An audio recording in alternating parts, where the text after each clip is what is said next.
Good morning and welcome to This Week. This was a terrorist plot aimed at murdering Americans. Our headliner, the nation's top cop, Attorney General Eric Holder, in his first Sunday morning interview. What more do we know about the Times Square bomb suspect? What are his connections to terrorists in Pakistan? Plus, the debate over the administration's counterterrorism policy. The strategy ought to be at preventing such attacks, not counting on our luck. Is it keeping us safe? Questions for the Attorney General, plus former New York Mayor Rudy Giuliani, a This Week exclusive. Then, market chaos and fears of a spreading economic crisis in Europe overshadow a big bump in jobs. That and the rest of the week's politics on our roundtable with George Will, author and journalist Robin Wright, former Clinton White House chief, and author Shelby Steele. And as always, the Sunday Funnies. The Taliban said next time we want to wreak mass destruction on America, we'll hire BP. From the heart of the nation's capital, This Week, with ABC's senior White House correspondent Jake Tapper, live from the Newseum on Pennsylvania Avenue. Good morning and a happy Mother's Day to all the moms watching. We'll begin with a Sunday first, Attorney General Eric Holder. Welcome to This Week.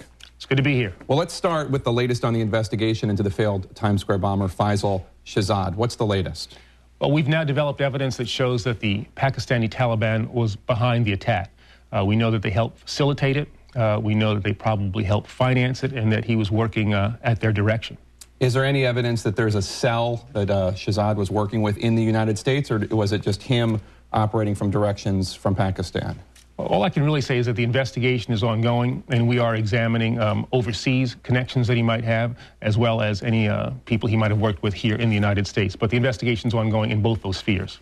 In the last few days, U.S. officials have met with Pakistani officials, and the message, as conveyed by Secretary of State Hillary Clinton on 60 Minutes, is this. We want more. We expect more. We've made it very clear that if, heaven forbid, an attack like this that we can trace back to Pakistan were to have been successful, there would be very severe consequences. What would those consequences be, and what more do you need the Pakistanis to be doing, the Pakistani government, beyond increased military action in North Waziristan, where the Pakistani Taliban is primarily located? Well, in connection with the Shahzad investigation, they have been, I think, extremely aggressive. They've been cooperative with us, and I think we have been satisfied with the work that they have done. We want to make sure that that kind of cooperation continues. To the extent that it does not, we will, as Secretary Clinton indicated, take the appropriate steps. But as of now, with regard to Shahzad, I think we're satisfied with the level of cooperation we have received. Did the Pakistani government know about Shahzad before this happened? And did they tell the U.S. government at all anything about that? No, we don't have any indication that the Pakistani government was aware of his plans or the attack that was planned by the Pakistani Taliban. We don't have any indication of that. Okay. Pakistani Taliban leader Hakimullah Masood of the Pakistani Taliban appeared in a video last month saying the time is very near when our fedayeen, our soldiers, will attack the American states in the major cities. At the time that he issued that warning, U.S. policymakers didn't think the Pakistani Taliban had the ability to reach into the United States. They were obviously wrong. Well, I'm not sure that we didn't think they had that ability. We didn't think that necessarily was their aim. We certainly have seen with the Shahzad incident that they have not only the aim but the capability of doing that. And that's why they have taken on, I think, a new significance in our anti-terror fight. Shahzad was on a Treasury Department watch list since the late 1990s for bringing large sums of cash into this country. He was taken off that watch list. Did the U.S. government drop the ball? No, I don't think so. I think we have done a good job in monitoring those people who we need to identify as potential threats to the government. And I think one has to understand that in connection with the resolution of this plot, American law enforcement, I think, was very successful. More than 200,000 people from the U.S. traveled to Pakistan last year. How on earth do you keep track of which ones intend to do us harm? It is a difficult job. We have to try to use the various intelligence sources that we have, try to look for telltale signs for who we should be concerned about. The vast majority of people who go to Pakistan and come from Pakistan to the United States are well-intentioned. They have relatives. They have cultural ties to both countries.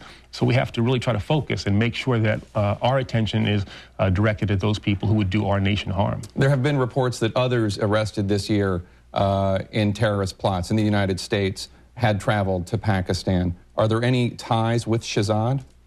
Well, the investigation is ongoing, and we're looking at a variety of things to try to make sure that we hold everybody accountable who was responsible for this attempted attack. I think the investigation is proceeding at a good pace. We have developed, I think, a good amount of information in a relatively short period of time, but we will be continuing to work on it. There was a time when the FBI and law enforcement lost track of Shahzad after the attempted incident before he got on the plane. What happened? Well, we lost contact with him for just a bit of time, but I think what people have to understand is that we had a layered approach so that at the end of the day, I think we were always confident that he would be picked up, and the question was only where he would be picked up and when he would be picked up. A surveillance was conducted where we wanted to have him at a fairly good distance so that we could observe him and see if he would make contact with other people who were connected to the plot. Contact was lost for a relatively short period of time. How long? An hour? Oh, I don't know, about an hour, so maybe something along those lines. But what was key and what ultimately proved to be successful was this layered approach. He was caught before he was able to leave the country. But he almost got out, right? I mean, we got lucky in a few ways. First of all, let's be honest, the reason that we avoided a horrible incident is because he was apparently an incompetent bomb maker, right?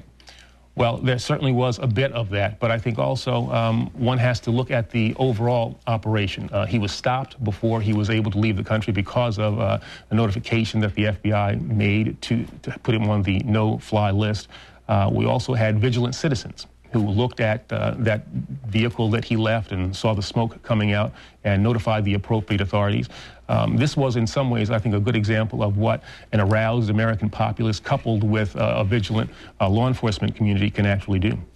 Critics say that he should not have been, some critics would say he should not have been read his Miranda rights, the right to remain silent, et cetera. Now, I know that the public safety exception was invoked, so before he was read his rights, he was interrogated. But does the current Miranda system, which was created before I was born and was updated as public safety exception in 1984, so none of the crafters were really aware of this threat that we face today.